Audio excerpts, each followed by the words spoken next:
Assalamualaikum warahmatullahi wabarakatuh. Kita mulakan majlis dengan bacaan suratul Fatihah. A'udzu billahi minasyaitonir rajim. Bismillahirrahmanirrahim. Alhamdulillahi rabbil alamin. Arrahmanir rahim. Maliki yaumiddin. Iyyaka na'budu wa iyyaka nasta'in. Ihdinas siratal mustaqim. صراط الذين أنعمت عليهم غير المغضوب عليهم ولا الضالين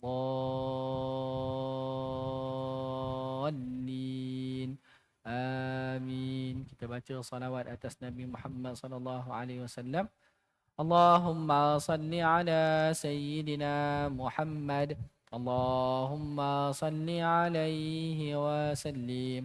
اللهم صل على سيدنا محمد. اللهم صل عليه وسلم. اللهم صل على سيدنا محمد. اللهم صل عليه وسلم. اللهم صل على سيدنا محمد. اللهم صل عليه وسلم. اللهم صل على سيدنا محمد. اللهم صل عليه وسلم. اللهم صل على سيدنا محمد. اللهم صل عليه وسلم. اللهم صل على سيدنا محمد. يا ربي صل عليه وسلم.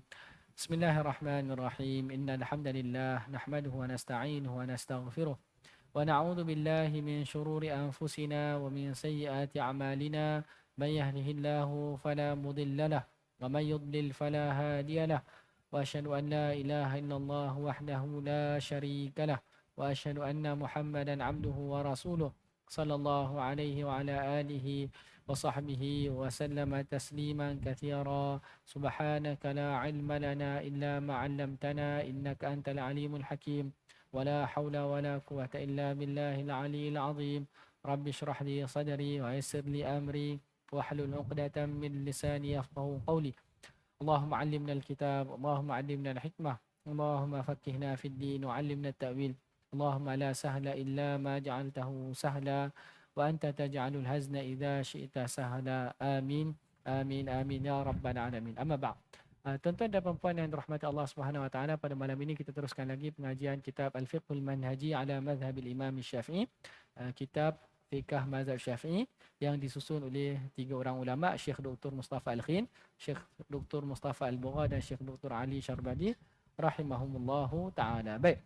Tuan-tuan dan puan yang dirahmati Allah Subhanahu wa taala, kita masih lagi dalam Kitabun Nikah, kitab yang membincangkan hukum-hukum yang berkaitan dengan nikah. Baik, pada malam ini insya-Allah kita sambung pada muka surat 415. Muka surat 415. Jilid yang kedua, muka surat 415. Baik. Masih lagi dalam tajuk perempuan-perempuan yang haram dikahwini untuk sementara waktu. Perempuan-perempuan yang haram dikahwini untuk sementara waktu. Baik, tuan-tuan dan puan yang dirahmati Allah, perempuan-perempuan yang haram dikahwini ni ada dua kategori. Pertama, perempuan-perempuan yang haram dikahwini untuk selama-lamanya. Itu kita dah bincangkan pada majlis-majlis yang lalu. Antaranya disebabkan keturunan. Begitu juga disebabkan persemendaan, perkahwinan. Begitu juga yang disebabkan apa? Disebabkan susuan. Baik. Tuan-tuan dan puan rahmati Allah. Kemudian kategori yang kedua, perempuan-perempuan yang haram dikahwini untuk sementara waktu. Ada beberapa golongan. Antaranya tidak boleh menggabungkan seorang perempuan dengan adik-beradiknya. Jadi tak boleh seorang lelaki berkahwin dengan perempuan, seorang perempuan dan kahwin dalam masa yang sama dengan adik-beradik isteri dia. Sama ada kakak isterinya ataupun adik perempuan isterinya. Baik. Baik, begitu juga tuan-tuan dan puan yang dirahmati Allah Subhanahu wa taala, tidak boleh menggabungkan antara seorang perempuan dan juga ibu saudaranya. Itu diharamkan. dalam tempoh yang sama. Jadi kalau diceraikan isteri itu baru boleh berkahwin dengan ibu saudara. Selagi tak diceraikan ataupun selagi isteri itu tidak meninggal dunia, maka tidak boleh seorang lelaki menggabungkan, menghimpunkan antara seorang perempuan dengan ibu saudaranya. Baik, itu yang kedua. Baik. Pada malam ini kita sambung pada golongan yang ketiga. Golongan yang ketiga, iaitu berkahwin lebih daripada 4 orang perempuan. Baik, tuan-tuan dan perempuan rahmati Allah, seorang lelaki tidak boleh berkahwin lebih daripada 4. Jadi perempuan yang kelima, perempuan yang keenam, perempuan ketujuh itu tak boleh dia kahwin. Melainkan dia ceraikan dulu isterinya, maka baru dia boleh berkahwin dengan yang lain. Jadi seorang lelaki tidak boleh berkahwin dengan perempuan yang kelima, ataupun perempuan yang keenam, ataupun yang seterusnya, selagi dia ada 4 orang isteri. Baik. Seorang lelaki tidak boleh mengahwini perempuan kelima ketika mempunyai 4 orang isteri. Dia hanya dibenarkan apabila seorang daripada isteri yang sedia ada itu meninggal dunia atau diceraikan dan selesai iddahnya. Jadi tuan-tuan dan puan-puan rahmatullah, kalau seorang tu ada 4 orang isteri, maka dia tak boleh kahwin dengan perempuan yang lain lagi. Bila boleh kahwin? Kalau salah seorang isterinya meninggal, baru dia boleh berkahwin lain. Ataupun diceraikan salah seorang daripada 4 orang isterinya. Kemudian selesai iddahnya, kalau talak rajai, barulah boleh dikahwini. Baik. Kalau dia ceraikan isterinya itu dengan talak bain, talak 3, dia boleh kahwin terus. Hari ini dia ceraikan isteri salah satu daripada 4 isterinya, dia ceraikan talak 3. Terus besoknya dia boleh kahwin baru. Tapi kalau dia telah ceraikan isterinya tu dengan talak raj'i, boleh rujuk balik. Dia kena tunggu iddah isterinya. Jadi ini ada satu persoalan teka-teki dalam fiqh. Seorang lelaki dia ceraikan isterinya tetapi dia tidak boleh berkahwin sehingga selesai iddah isterinya. Ataupun boleh kita jawab seorang lelaki dia tidak boleh berkahwin sehingga selesai iddahnya. Macam mana tu? Seorang lelaki dia ada 4 orang isteri, dia ceraikan isterinya dengan talak raj'i, talak 1 ke, talak 2 ke, kemudian dia tak boleh kahwin terus. Dia kena tunggu isterinya itu selesai iddahnya, baru lepas tu baru dia boleh berkahwin dengan perempuan yang lain. Ini dari segi hukumnya. Baik. Hal ini berdasarkan firman Allah Subhanahu wa taala, "Fankihu ma taba lakum minan nisa'i masna wa thulatha wa ruba'." Maka kahwinilah wanita-wanita lain. Yang bukan anak yatim yang kamu senangi, 2, 3 atau 4. Jadi dalam ayat ini Allah Subhanahu wa taala kata kalau satu orang tu tak boleh buat adil kepada anak yatim yang dijaganya. Jadi kahwin selain daripada anak yatim tu. Boleh kahwin berapa? 2 atau 3 atau 4. Jadi lebih daripada itu tidak dibolehkan dalam satu masa. Baik. Begitu juga hadis daripada Qais bin Al-Harith radhiyallahu anhu. Katanya, "Aslamtu wa indi thamanu niswatin. Fadzakartu dzalika lin-nabiy sallallahu alaihi wasallam. Faqala an-nabiy sallallahu alaihi wasallam, ikhtar minhunna 4." Maksudnya, kata Qais bin Al-Harith radhiyallahu anhu, aku telah memeluk agama Islam dan ketika itu aku mempunyai 8 orang isteri. Lalu aku memberitahu Rasulullah sallallahu alaihi wasallam akan perkara itu, maka Rasulullah sallallahu alaihi wasallam bersabda, pilihlah 4 orang daripada mereka. Hadis yang diriwayatkan oleh Abu Dawud. Baik. Tuan-tuan dan puan-puan rahmatullah, ini cerita Qais bin Al-Harith radhiyallahu anhu. Baik, katanya sebelum Islam dia mempunyai 8 orang isteri. Baik, diambil daripada ni, orang-orang Arab jahiliah tu mereka berkahwin lebih daripada satu. Pertama. Yang kedua, perkahwinan mereka ni tidak terhad kepada 4 orang isteri saja. Qais bin Al-Harith dia ada 8 orang isteri.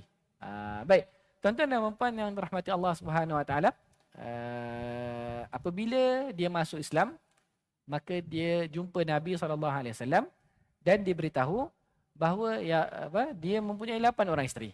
Sedangkan dalam Islam yang dibenarkan seorang lelaki itu maksimalnya 4 orang isteri dalam satu masa. Baik. Apa Nabi SAW suruh kepadanya? Nabi SAW kata, pilih daripada 8 orang tu 4 orang sahaja sebagai isteri. Yang lain ceraikan. Ini apa? Menunjukkan bahawa seorang lelaki dalam satu masa dia hanya boleh mempunyai 4 orang isteri saja. Dia tak boleh ada 5 isteri, 6 isteri atau 7 isteri ataupun 8 isteri seperti cerita Qais bin Al-Harith radhiyallahu anhu ini. Maka ulama kata maka kalau dia dalam kalau dia lebih daripada 4, maka yang lelaki itu diceraikan. Kalau berkahwin juga tidak sah. Perkahwinan itu tidak sah. Contohnya ada seorang lelaki dia ada 4 orang isteri. Dia kahwin juga dengan perempuan yang kelima ke keenam ke, maka perkahwinan yang kelima dengan yang keenam itu tidak sah. Baik, dalam hadis ni Nabi SAW suruh Qais untuk pilih 4 saja. Adapun yang lain tu diceraikan. Baik. Baik, ini yang ketiga. Baik, yang keempat, mengawini perempuan musyrik penyembah berhala. Baik, tuan-tuan dan puan yang rahmati Allah Subhanahu Wa Taala, seorang lelaki tidak boleh berkahwin dengan seorang perempuan musyrikah, perempuan yang menyembah berhala. Baik, bila dia boleh berkahwin dengan perempuan ni? Kalau dia masuk Islam. Kalau dia tinggalkan syirik dia tinggalkan menyembah berhala, dia masuk Islam, ketika itu boleh berkahwin dengannya. Jadi perempuan ni diharamkan untuk berkahwin dengannya dalam satu tempoh yang tertentu. Jadi selagi mana dia syirik, haram berkahwin dengan. Selagi apabila dia tidak mensyirikkan Allah, tidak menyembah berhala lagi, masuk Islam, maka ketika itu boleh berkahwin dengannya. Baik. Perempuan musyrik yang dimaksudkan ialah penganut agama yang tidak mempunyai kitab samawi. Jadi yang dimaksudkan di sini selain ahli kitab. Selain ahli perempuan musyrik yang menyembah menyembah berhala ataupun selain daripada Allah, selain daripada ahli kitab, selain daripada Yahudi dan Nasrani. Contohnya siapa? Perempuan Majusi. Kalau ada perempuan Majusi sembah berhala, sembah api.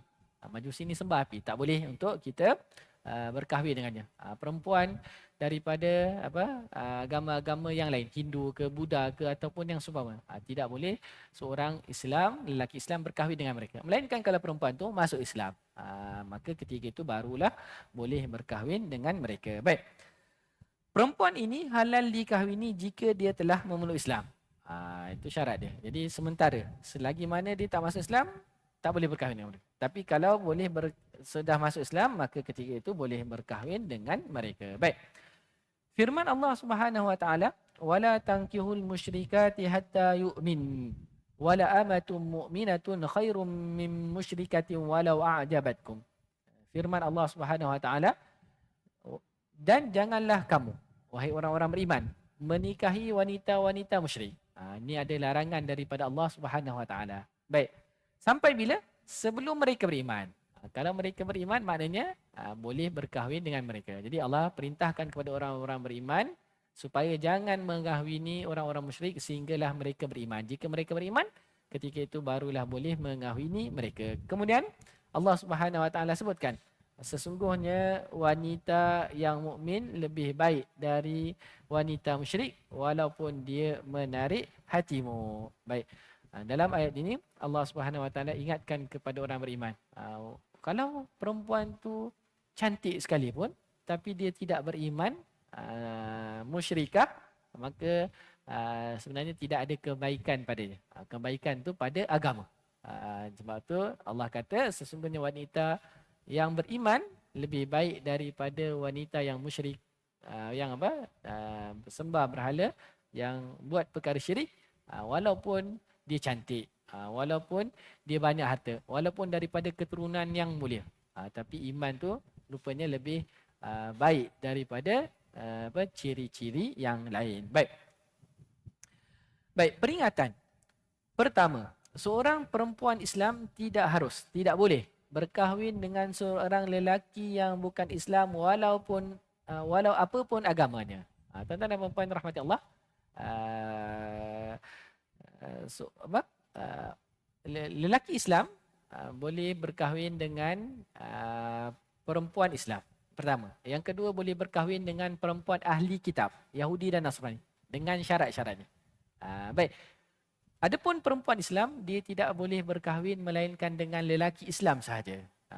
Boleh ya? Jadi perempuan Islam, dia tak boleh berkahwin melainkan dengan lelaki Islam sahaja.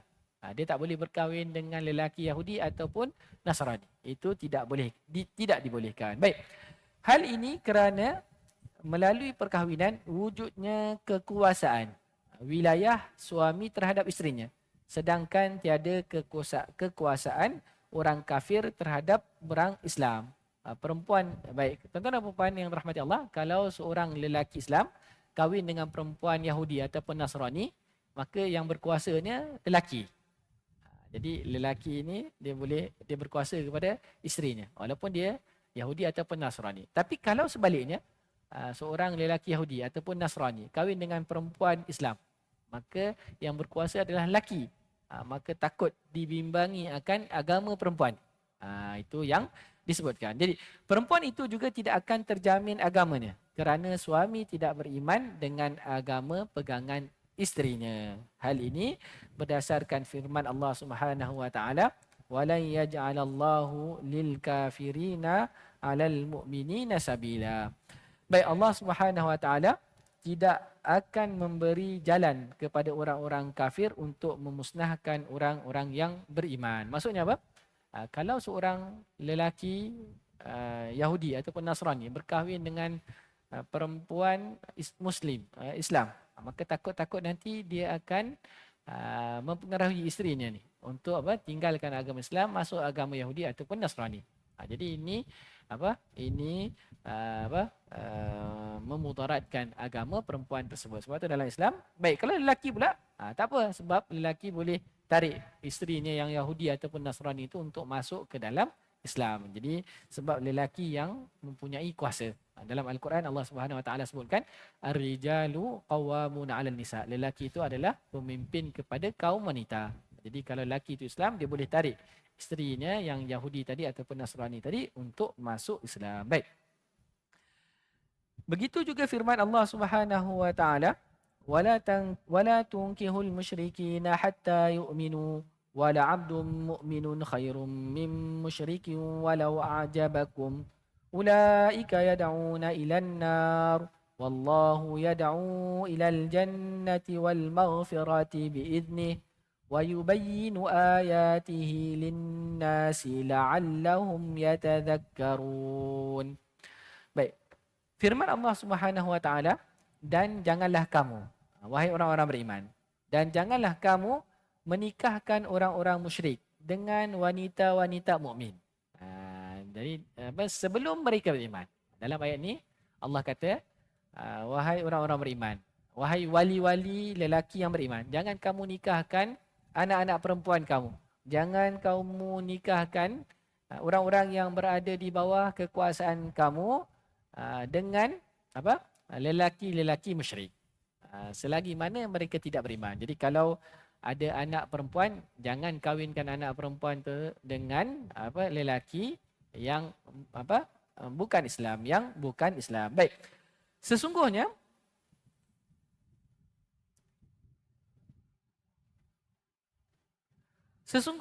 hamba yang beriman, budak tu hamba. Sesungguhnya hamba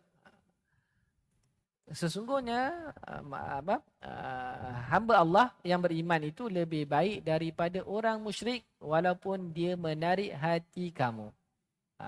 Baik, mereka orang-orang musyrik mengajak ke neraka, sedangkan Allah mengajak ke syurga dan keampunan dengan izinnya, dan Allah menerangkan ayat-ayatnya, perintahnya kepada manusia supaya mereka mengambil pelajaran. Jadi dalam ayat ini Allah Subhanahu Wa Taala larang daripada menikahkan anak perempuan ataupun yang perempuan yang di bawah kekuasaannya dengan lelaki-lelaki musyrik selagi mana mereka tidak beriman. Baik.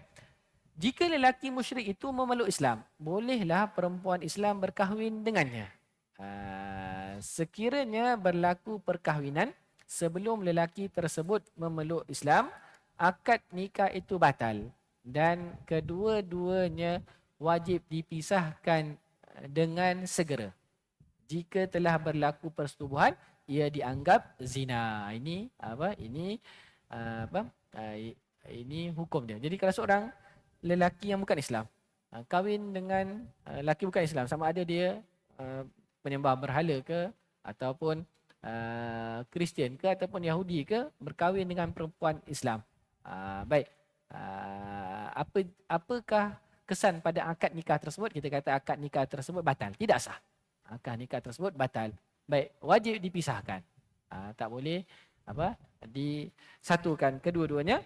Dan jika berlaku persetubuhan maka ianya dianggap sebagai zina. Jadi yang perempuan tadi boleh dihukum dengan hukuman zina. Ini kesan daripada seorang perempuan Islam berkahwin dengan lelaki yang bukan Islam. Jadi kalau berlaku persetubuhan maka dia boleh dihukum dengan hukum zina. Jadi tengok. Jadi kalau anak dara lagi perempuan Islam tu disebat 100 kali. Kalau sudah pernah berkahwin maka direjam sehingga mati. Baik. Baik, itu peringatan yang pertama. Jadi peringatan pertama ini nak sebutkan bahawa seorang perempuan Islam tidak boleh berkahwin melainkan dengan lelaki Islam sahaja. Dia tidak boleh berkahwin dengan lelaki yang bukan Islam, sama ada orang musyrik ataupun orang Yahudi ataupun orang Nasrani. Baik. Peringatan yang kedua. Seorang lelaki Islam harus berkahwin dengan perempuan Yahudi atau Nasrani. Ini sebaliknya. Lelaki Islam boleh berkahwin dengan perempuan Yahudi ataupun perempuan Nasrani. Cuma dalam mazhab Syafi'i dia perincikan. Dia ada perinciannya. Dia kata apa? Dia kata apa?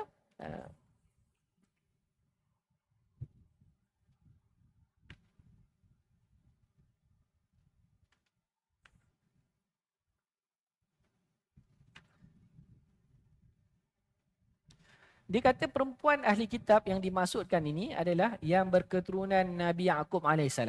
Jika tidak diketahui datuk neneknya memeluk agama Islam.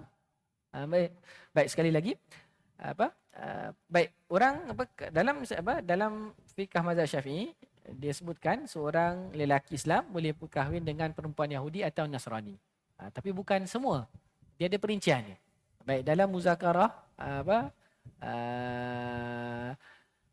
disebutkan yang dimaksudkan di sini perempuan Yahudi atau Nasrani yang berketurunan Nabi Yaqub AS. Jika tidak diketahui datuk neneknya memeluk agama itu selepas dinasahkan, dibatalkan oleh agama yang berikutnya, seperti agama Yahudi yang dinasahkan oleh agama Nasrani atau agama Nasrani dinasahkan oleh agama Islam. Ini yang pertama. Jadi perempuan Yahudi Yahudi itu daripada keturunan Nabi Yaqub. Baik. Baik. Nenek moyang dia masuk Islam, masuk agama Yahudi, contohnya sebelum lagi Nabi Isa diutuskan. Sebab Nabi Isa dia mansuhkan syariat Nabi Musa. Jadi ini yang dibolehkan berkahwin. Tapi kalau dia masuk agama Yahudi selepas daripada Nabi Isa diutuskan, maka tak boleh berkahwin dengan perempuan tersebut. Baik, yang kedua, yang berketurunan Nabi Yaqub AS jika diketahui datuk neneknya memeluk agama itu sebelum dinasahkan. Baik, hukumnya halal nikah dengan perempuan kafir ahli kitab seperti di atas. Adapun perempuan Yahudi atau Nasrani yang bukan ahli kitab seperti yang disebutkan di atas adalah haram. Jadi di Malaysia ini yang diguna pakai. Jadi pada masa kita sekarang kalau di Malaysia dari segi fatwanya seorang lelaki Islam tidak juga boleh berkahwin dengan perempuan Yahudi ataupun Nasrani. Ini kerana ada perincian tadi. Ada perincian tadi. Tapi kalau di Indonesia sana kita tengok lelaki Islam kahwin dengan perempuan Kristian. Sebab bagi mereka tidak ada perincian begini. Jadi perempuan tu dia kata dia agama Yahudi ataupun dia agama Kristian, Nasrani, maka boleh berkahwin dengan. Sebab tu kalau kita pergi ke sana, kita tak heranlah kalau kita lihat ada seorang lelaki Islam, isterinya Kristian. Biasa macam tu. Ada juga. Malah ada tokoh-tokoh mereka yang begitu. Tapi kalau di Malaysia, fatwanya seperti yang kita sebutkan tadi. Jadi perempuan ahli kitab tu ada syaratnya. baru boleh dikahwini. Kalau tidak, tidak boleh dikahwini. Baik. Seorang lelaki Islam harus berkahwin dengan perempuan Yahudi atau Nasrani kerana perkahwinan itu berkemungkinan menjadi penyebab untuk menarik minat perempuan tersebut dan ahli keluarganya memeluk Islam. Jadi ya, sebab itu dibolehkan. Sebab lelaki ni ketua. Qawwam. Dia ketua, maka dia boleh tarik perempuan yang dikahwini itu untuk masuk ke dalam agama Islam. Baik. Walau bagaimanapun, suami tidak harus memaksa perempuan Yahudi atau Nasrani yang dikahwininya menukar agama atau menghalangnya daripada ibadat menurut agamanya. Jadi itu pula. Jadi kalau seorang lelaki Islam dikahwin dengan perempuan ahli kitab dengan syarat-syaratnya tadi, dia tak boleh nak paksa isteri dia tu untuk masuk Islam. Melainkan dengan kerelaan hati si isteri tersebut. Jadi dia boleh buat ibadat cara dia. Dia tak boleh dipaksa untuk masuk Islam, cuma dia ada beberapa perkara yang ulama perincikan. Contohnya kalau bersama nak mandi wajib, si suami ni yang niatkan mandi wajibnya, sebab kalau isteri ni ahli kitab tak sah niat dia, maka si suami adalah beberapa perkara yang diperincikan oleh ulama tentang hukum seorang lelaki di Islam yang berkahwin dengan perempuan Yahudi dan Nasrani dengan syarat-syarat yang telah disebutkan tadi. Baik, boleh kan? Baik. Jadi ulama sebutkan kalau orang Yahudi dan Nasrani pada masa kita sekarang ni kebanyakannya orang yang syirik, musyrik, yang mereka tu lebih sembah patung, sembah salib, macam tu. Jadi sebab tu mereka kata mereka ni pada masa sekarang tidak cukup syarat untuk boleh berkahwin dengan mereka. Baik. Firman Allah Subhanahu Wa Taala, ini dalil yang menunjukkan bahawa lelaki yang beriman boleh berkahwin dengan perempuan ahli kitab. Baik. Wa ta'amul ladina utul kitaba hillul lakum wa ta'amukum hillul lahum.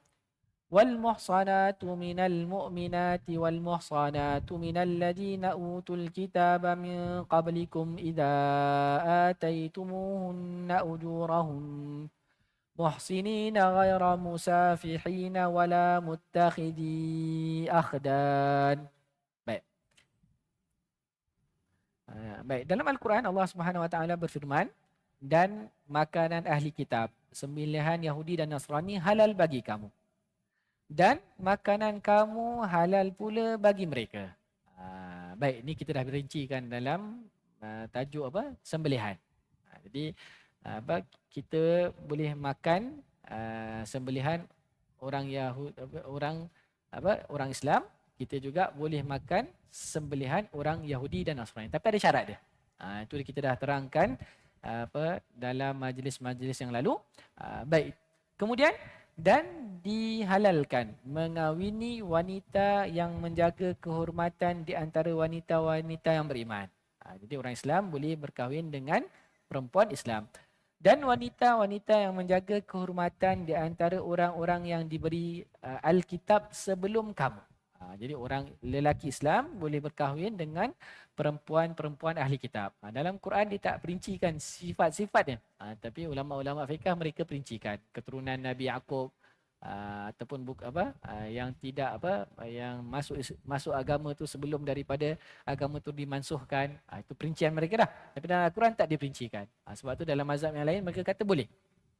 Mana-mana ahli kitab janji dia kata di Yahudi, di Nasrani boleh berkahwin dengan mereka. Tapi di tempat kita ni di Malaysia dia ada perinciannya, maka sebab tu di negara kita tidak boleh orang Islam berkahwin dengan perempuan ahli kitab sebab tidak cukup syaratnya. Baik. Dan dihalalkan mengahwini wanita yang menjaga kehormatan di antara wanita-wanita yang beriman dan wanita-wanita yang menjaga kehormatan di antara orang-orang yang diberi Alkitab sebelum kamu. Baik, bila kamu membayar mas kahwin mereka dengan maksud menikahinya. Jadi bayar mas kahwin. Kena bayar mas kahwin. Baik, tidak dengan maksud berzina. Bukan dengan berzina secara terang-terangan. Dan tidak pula menjadikannya gundik-gundik. Ataupun bukan nak jadikan perempuan ni perempuan simpanan. Jadi seorang lelaki Islam berkahwin dengan perempuan ahli kitab dengan syarat-syaratnya mesti ada akad dia. Bukan mesti ada akad nikahnya. Bukan zina secara terang-terangan ataupun bukan dijadikan perempuan tu sebagai apa? Perempuan simpanan. Ini dilarang. Ini dilarang. Baik. Baik, ini yang keempat. Perempuan yang haram dikahwini sementara. Baik, perempuan yang dikahwini sementara. Baik. Yang kelima, mengahwini perempuan yang bersuami. Tuan-tuan dan puan yang rahmati Allah, seorang lelaki tidak boleh berkahwin dengan seorang perempuan yang mempunyai suami. Jadi pengharaman ni sementara perempuan tu ada suami. Tapi kalau perempuan tu suami dia dah meninggal dunia ataupun suami dia ceraikan dia, selepas iddahnya barulah boleh berkahwin dengan perempuan tersebut. Jadi seorang lelaki tidak boleh berkahwin dengan perempuan yang mempunyai suami. Baik. Tidak harus seorang lelaki mengahwini perempuan yang bersuami dan masih berada di bawah jagaan suaminya. Sebab dia masih lagi mempunyai suami. Perkahwinan hanya dibenarkan apabila suami perempuan itu meninggal dunia atau menceraikannya dan selesai iddahnya. Jadi kalau seorang perempuan itu mempunyai suami, kemudian suami dia ceraikan, baru boleh berkahwin dengan perempuan tersebut. Tapi kena tunggulah, kena tunggu selesai selesai iddahnya. Ataupun kalau seorang perempuan mempunyai suami, suaminya meninggal dunia. Tunggu selesai iddahnya 4 bulan 10 hari. Barulah boleh berkahwin dengan perempuan tersebut. Baik. Dalilnya hal ini berdasarkan firman Allah Subhanahu wa taala wal muhsanatu minan nisa, dan diharamkan juga bagi kamu mengahwini wanita yang bersuami. Baik. Baik, yang keenam, mengahwini orang perempuan yang masih dalam iddah. Seorang lelaki tidak boleh, tidak harus mengahwini perempuan yang masih dalam iddahnya. Sama ada iddah kerana perceraian atau kematian. Jadi ini perempuan yang diharamkan sementara waktu. Selagi mana perempuan ini dalam iddah, tak boleh kita berkahwin dengan dia. Tapi habis saja selesai dia, iddah dia, boleh. Teruslah kalau nak habis hari iddah 1 hari ke, lepas 1 jam ke, boleh kahwin dengan perempuan tersebut. Baik. Perkahwinan hanya boleh dibolehkan apabila selesai iddah tersebut. Firman Allah Subhanahu wa taala, wala ta'zimu uqdatan nikahi hatta yablughal kitabu ajalah, dan janganlah kamu berazam, bertetap hati untuk berakad nikah sebelum habis iddahnya. Baik. Kenapa perempuan yang belum habis iddahnya tidak boleh dikahwini? Kerana iddah ni kesinambungan daripada kehidupan perkahwinan. Jadi iddah ni sambung daripada perkahwinan. Jadi ianya masih lagi masih lagi dianggap sebagai satu tempoh yang mana seorang lelaki yang lain tidak boleh berkahwin dengan perempuan tersebut. Iddah ni untuk kita ketahui diwajibkan untuk jaga nasab. Untuk jaga keturunan daripada bercampur. Kalau seorang perempuan diceraikan terus dikahwini dengan lelaki lain, mungkin perempuan ni mengandung. Jadi lelaki yang baru berkahwin dengan dia bersama dengan dia, tak tahu ni anak yang lelaki suami dia yang pertama ke ataupun suami dia yang kedua. Jadi disyariatkan iddah ni untuk jaga keturunan supaya tidak bercampur nasab. Ini tahu ni baik, kalau dah selesai iddah kita tahu perempuan ni tak mengandung, maka kalau selepas tu dia berkahwin, anak tu anak daripada suami yang kedua. Kalau perempuan tu dalam iddahnya dikesan dia ni mengandung, tunggu dulu selesai daripada melahirkan anak, baru dia boleh berkahwin. Jadi anak yang dilahirkan tu untuk suami yang pertama, dibinkan kepada suami yang pertama. Adapun suami kedua dia tak boleh dakwa yang anak yang dilahirkan tu adalah miliknya. Ini hikmah daripada iddah. Wallahu taala alam. Baik, kita beri laluan untuk azan, kemudian kita sambung satu lagi. Satu lagi perempuan yang tidak boleh dikahwini untuk sementara waktu. Wallahu taala a'lam.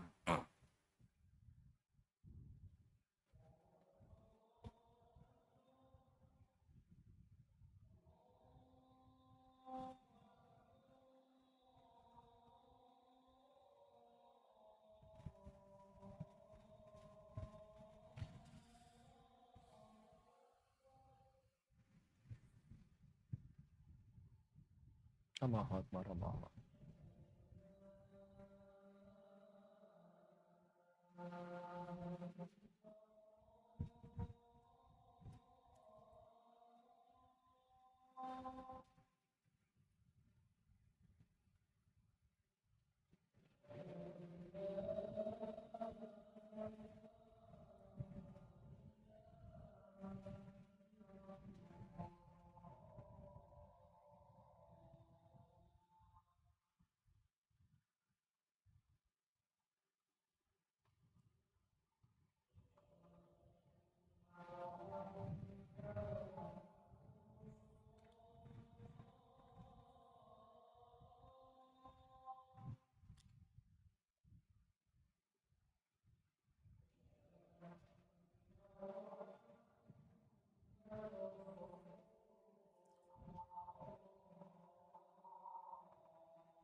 لا إله إلا الله محمد رسول الله صلى الله عليه وسلم. اللهم رب هذه الدعوة التامة والصلاة القائمة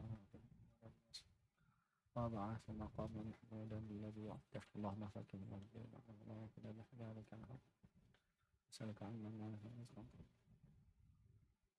ربنا آتنا في الدنيا حسنة وفي الآخرة حسنة وقنا عذاب النار. Bismillah, alhamdulillah, wassalatu wassalamu ala rasulillah wa ala alihi wa sahbihi wa man wala. Baik, kita teruskan lagi perempuan yang haram dikahwini untuk sementara.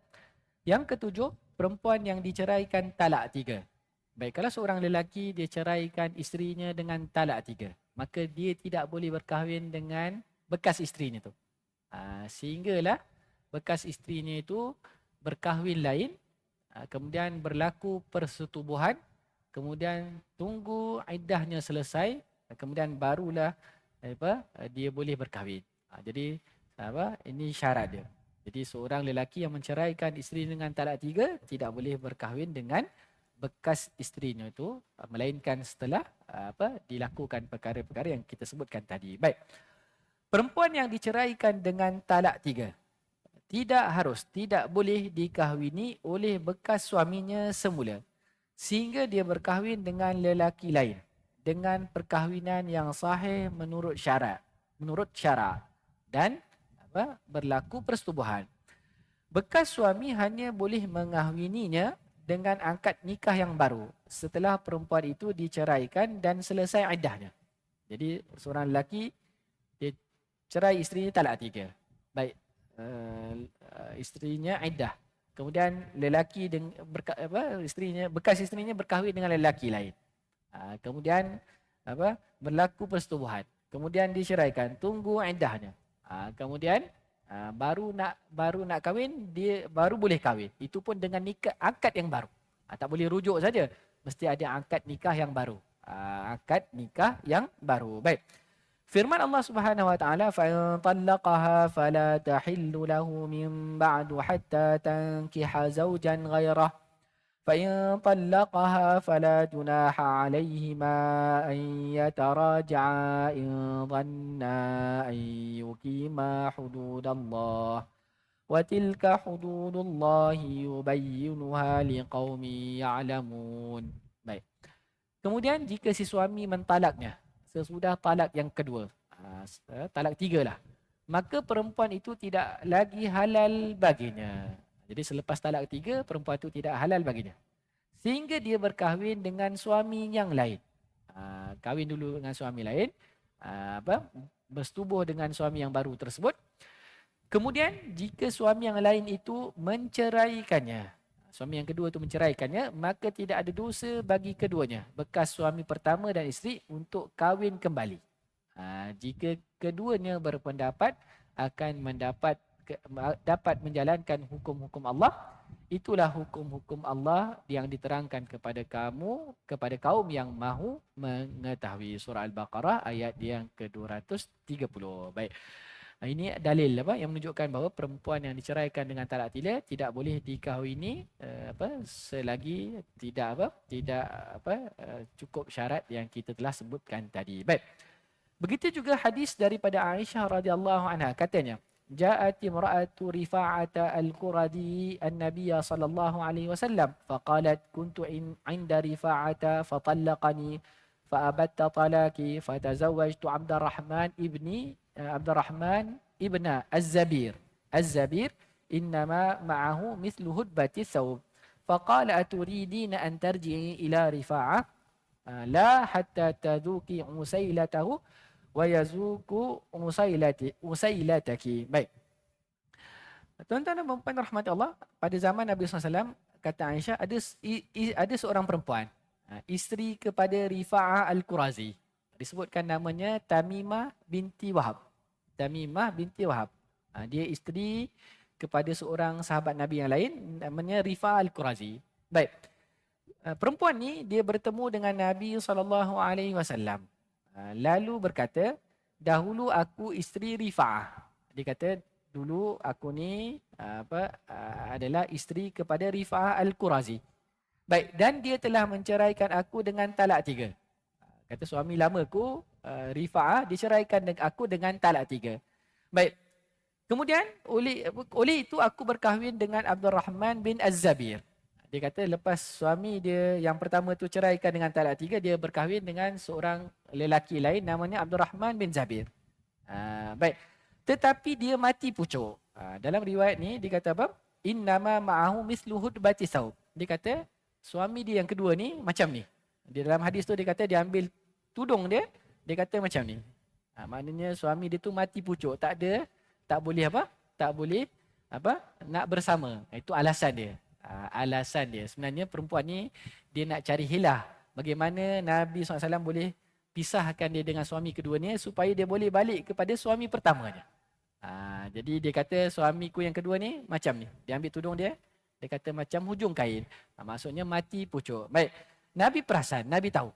Nabi SAW tahu bahawa perempuan ni sebenarnya nak cari hilah untuk balik kepada suami yang pertamanya tanpa ada persetubuhan. Maka Nabi SAW kata kepadanya, adakah engkau ingin kembali kepada Rifa'ah? Tidak, sehingga engkau merasai kemanisannya dan dia menikmati kemanisanmu. Nabi SAW kata, engkau wahai Tamimah, engkau tak boleh balik kepada suami pun yang pertama yang menceraikan engkau dengan talak 3 sehingga engkau bersama dengan suamimu yang kedua.